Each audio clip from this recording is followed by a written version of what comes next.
याचं ज्ञान असणं अत्यंत आवश्यक आहे।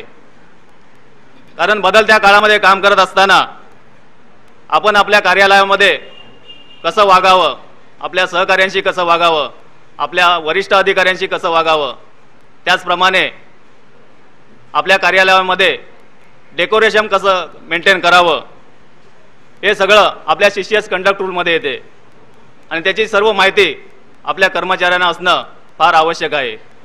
त्याचप्रमाणे बदलत्या काळामध्ये आपण कार्यालयीन कामकाज करत असताना आपल्याला अनेक अडथळे येतात, अनेक प्रॉब्लेम्स येतात।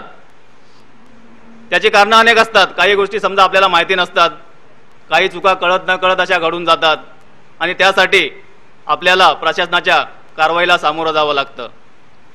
आणि अशा परिस्थितीमध्ये त्यातून मार्ग काढण्यासाठी कारवाई होऊच नये म्हणून कोणती काळजी घ्यावी आणि समजा झालीच तर त्यावर सुद्धा कोणता मार्ग काढावा यासाठी अशा गोष्टीचं ज्ञान प्रत्येक कर्मचाऱ्याचं असणं क्रमप्राप्त आहे। अनुशासनात्मक कारवाईचे ज्यावेळी प्रशासनाकडून अनुशासनात्मक कारवाई होते त्यावेळी ती कशी हाताळावी याचं ज्ञान युनियनच्या म्हणजे संघटनेच्या नेत्यांना व कार्यकर्ते यांना सुद्धा असणं फार जरुरी आहे।